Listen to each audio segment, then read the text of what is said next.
Oh, let us take a day to you this day of your time. How are you all? All right. All right, thank you. First and foremost, we will once again thank each and every one of you individually and all of you together collectively for the co-creation of this interaction and the allowance of this transmission this day of your time. Every single time you offer us an opportunity to interact with each and every one of you, it is a gift for us. So we thank you for that sharing, for that gift. In this transmission, which we have titled The 7 Neutral Needs, we would like to begin this way. Now, many people on your planet have discussed with us that when they find themselves in certain circumstances, they do not necessarily know the difference between what it is they need in life and what it is that they often say that they want in life. There is a big difference between the idea of the energy of what you need and what you may want. Now, sometimes they might coincide if you get lucky. But the idea is that many times what you want might often be the product of what you've been taught to believe you need that may not actually be what you really need in life. And what you want can sometimes, because of those belief systems that might be either fear-based or negative,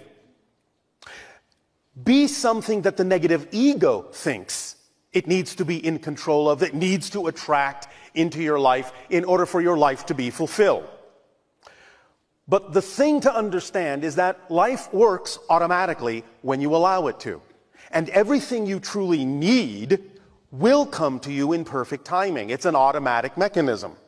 The idea of wanting something, we understand that the way you mean it, we understand that the way you often use it, but when you put too much emphasis behind it as being something that must happen in the way you have envisioned it happening, very often you're actually limiting yourself and limiting the way it could happen much greater than you imagine. Because the physical mind, as we have said, is limited in its way of imagining things. The higher mind, in a sense, can imagine more.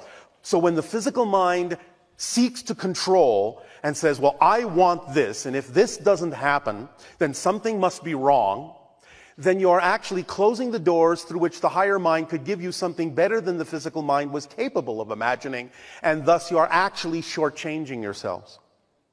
But the idea also to remember is that every single thing is its own state of being.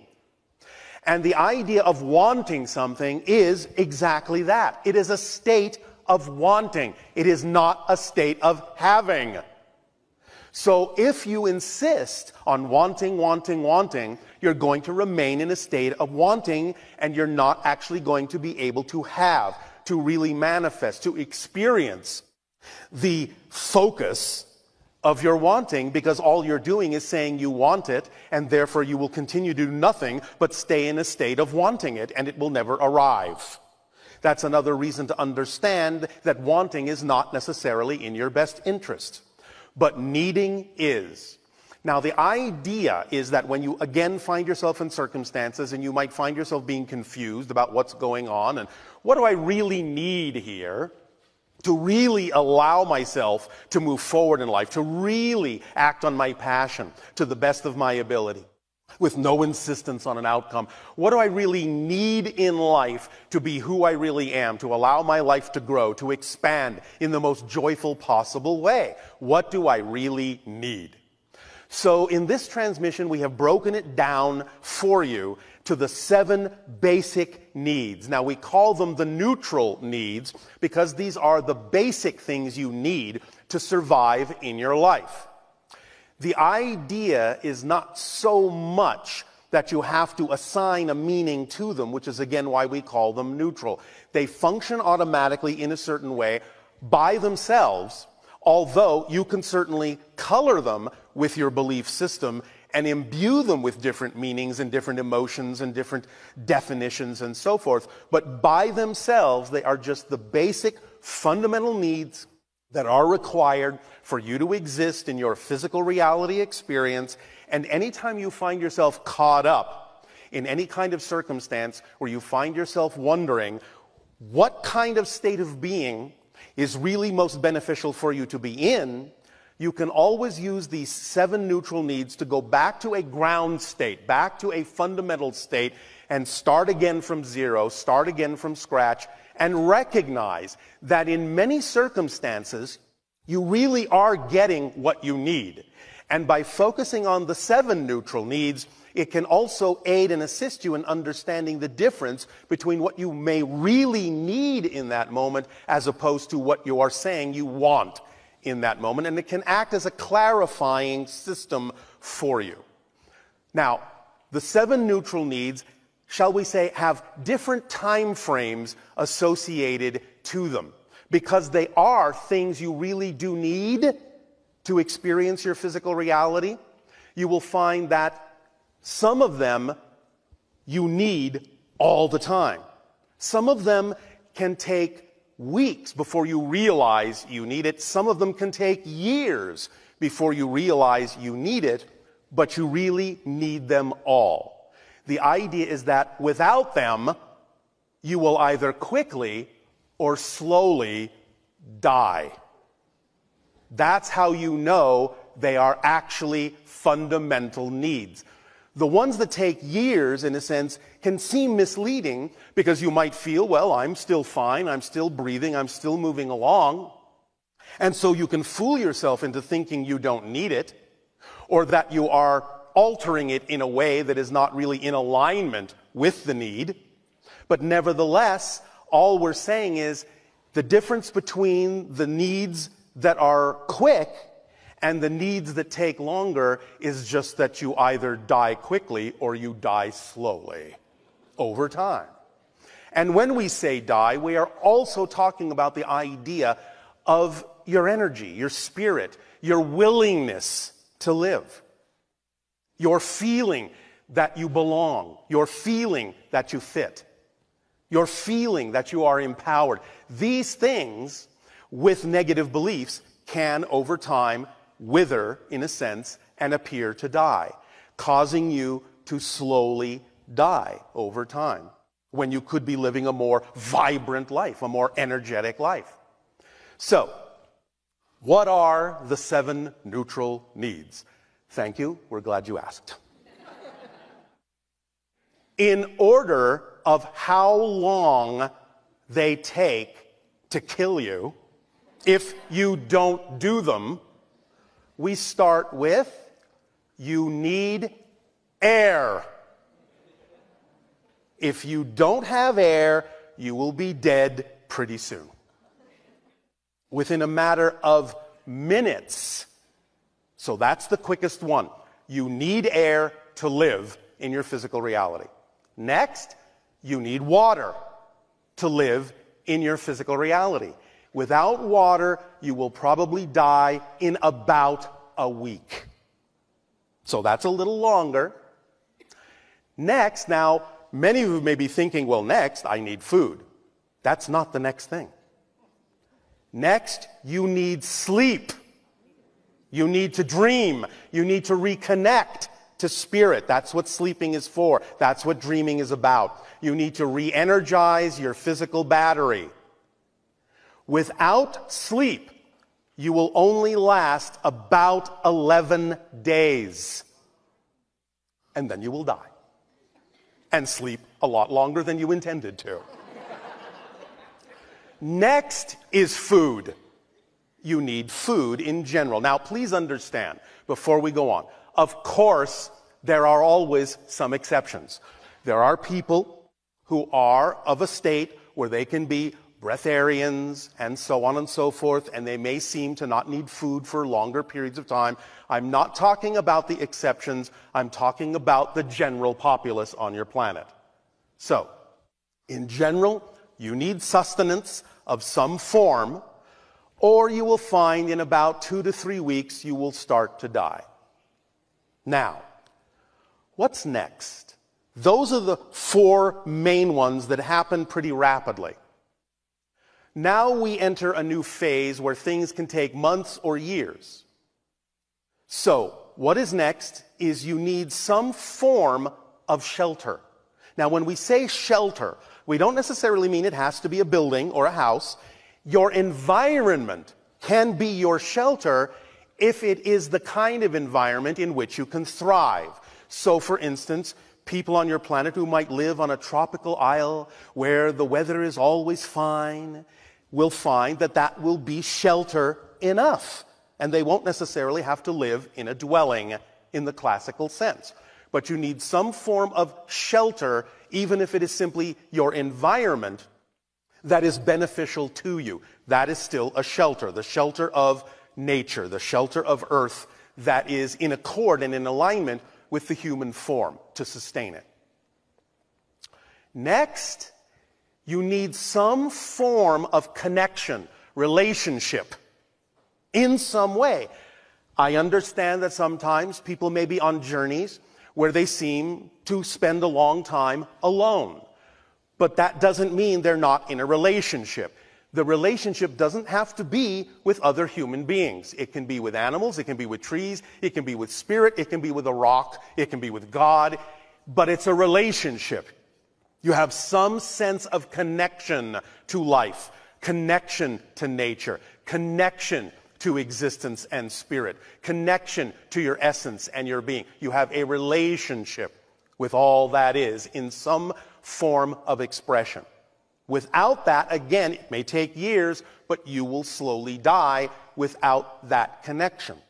Which brings you back to the idea of sleep, because again, that's what the sleep is for, to make that connection. Now, as we have said, on our world, we no longer eat, we no longer sleep, because we are always connected, we are always sustained just by the energy of the universe. We have evolved to that point, and eventually you will too.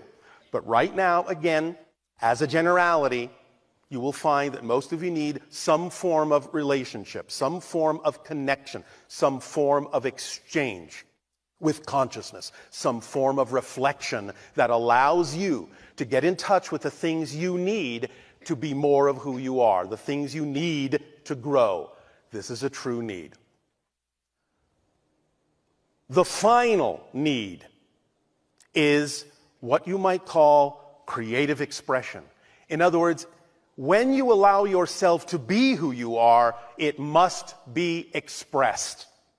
This is where acting on your passion falls in. This is where you express the aspect of creation that you are. You express the connections that you've made. You express the energy that has sustained you in life. So you need some form of personal, creative expression that is unique to you, that allows you to know, that allows you to shout that you are alive, that allows you to shine, that allows your spirit to be counted, to be seen, to be known, to be felt, to be understood. Those are the 7 neutral needs. And again, the idea of some of the later ones, like not expressing yourself creatively, not expressing, not stating who you are in some way, shape, or form by following your passion, can take years to kill you if you're not doing it. But you will slowly be dying.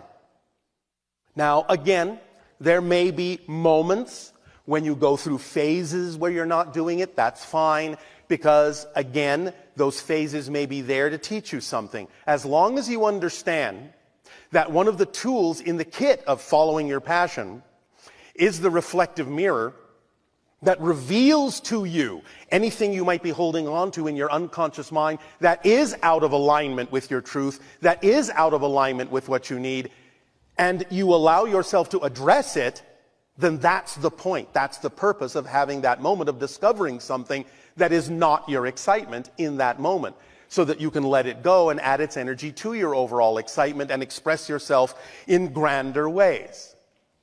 The idea, therefore, paradoxically, of the reflective mirror, while you're following your excitement, revealing something to you that is not part of your excitement, is part of your excitement.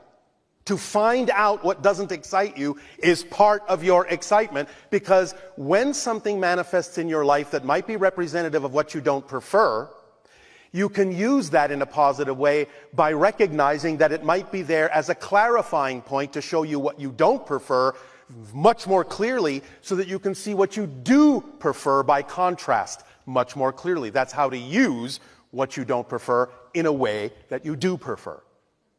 So again, the expression of your truth, the expression of your being by following your passion to the best you're able, with no insistence on a particular outcome, because you really don't know what's supposed to happen. You may think you do, but that's where you go back to the negative ego. That's where you go back to the idea that the ego thinks it has to control everything. That's where you go by the idea of wanting. I want this to happen. This has to happen. It's really got to happen, or something is wrong. Something went wrong somewhere. I'm off my path. No. You cannot be off your path.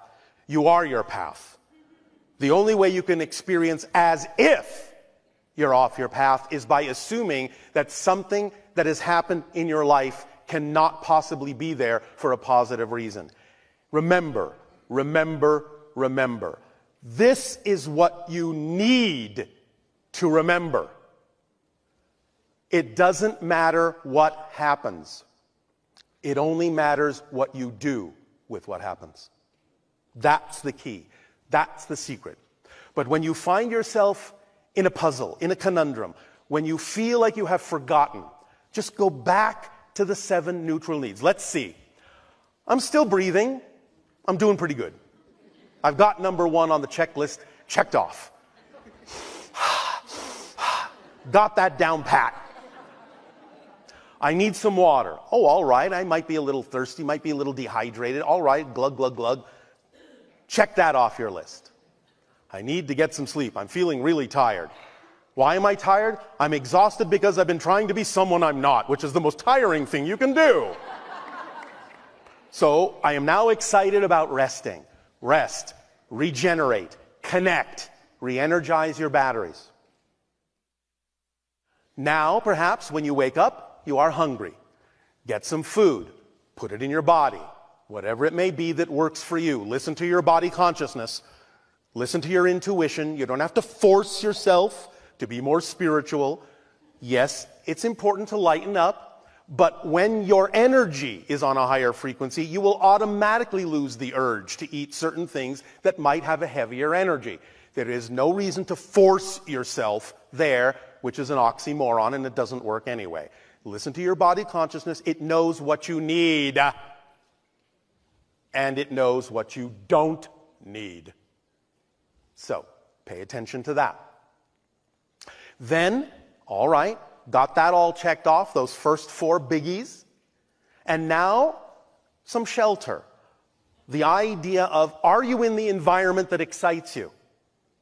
Because remember, when we talk about doing what excites you the most and following your passion and acting on it, it has to be a complete thing, a holistic thing.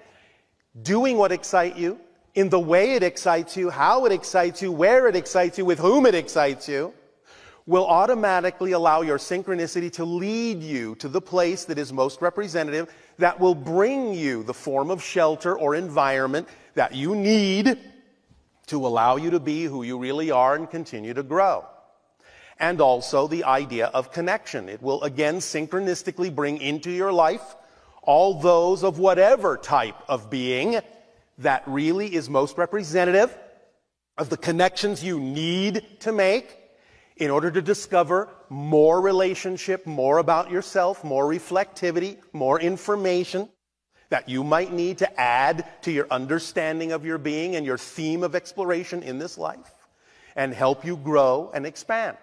And then finally, yes, the expression of who and what you are. Your purpose in life is to be you as best as you possibly can. That's your purpose. The expression of your purpose will be as different as there are as many people, because that's just an expression of your purpose. Your passion is the expression of your purpose. But the vibration, the frequency of your passion is who you actually are, is your frequency of existence, is your essential self. So expressing yourself, acting on your passion to the best you're able with no insistence, so you don't get caught up again in that idea of wanting, which isn't necessarily aligned with what you truly need. And if you can check all those off, you're doing pretty good. You're really doing all you need to do. You're really doing the best you can. And you can start relaxing into the idea that life works automatically. You can start allowing synchronicity to work for you in positive ways rather than negative ways. Because remember, synchronicity is always working. Always. It never stops. But there is negative synchronicity. And when you buy into negative beliefs, fear-based beliefs, then you are feeding the machine with negative energy, and it can only produce negative synchronicity and allow the things to happen or not happen that will continue to perpetuate the idea of the downward spiral of negative synchronicity. But when you feed it the positive energy and stay in the positive vibratory state, no matter what's going on, no matter how it looks, you are feeding the machine with the positive energy that will allow you to experience synchronicity in the positive way. This is just physics. What you put out is what you get back. Because physical reality isn't real. It's just a mirror. It's just a projection of your consciousness. So, allow yourselves to always go back to those neutral places. Allow yourself to recognize that you have what you need. And if you're going to find yourself wanting, then at least want what you need. And nothing else. Because what else do you need but what you truly need? You already come in with everything you need. It's not always manifest. You don't always see it right away because there is a timing to the unfolding and the appearance of these things. But all that timing is baked in. It's there, right here with you. You don't have to force it. It will happen in perfect timing. That's the way it's designed. That's the way it's structured. So remember, many people on your planet talk about the idea of, well, surrender to it. Surrender to the flow. And many people, because of the way you've been taught to believe things, think, oh, surrender. Well, that means I'm giving up control. No. Surrender is simply giving over to the control you already have built in. Surrender is giving up on thinking that the ego has to control everything. All the ego has to do is keep you focused in your physical experience and go along for the ride. That's all it's designed to do. That's all it needs to do. Don't burden the ego with more than it was designed to handle. Otherwise, it starts getting a little bit crotchety.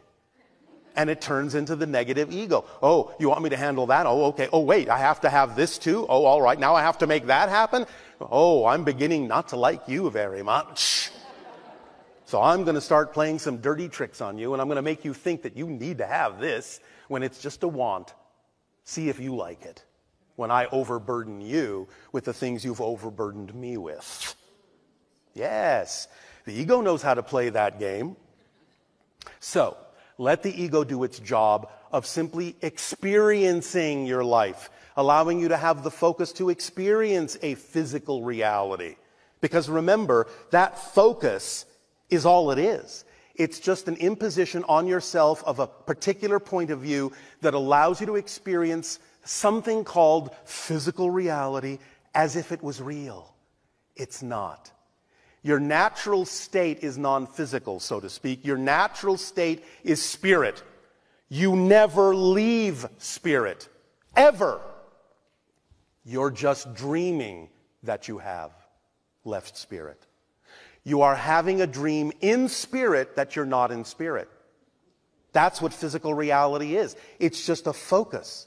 In the same way that when you go to sleep and you have a dream, and it seems very real, and then you wake up and you go, oh, well, no matter how real that felt, this is who I really am. Well, no, not really. This is actually the dream. You've just gone to sleep.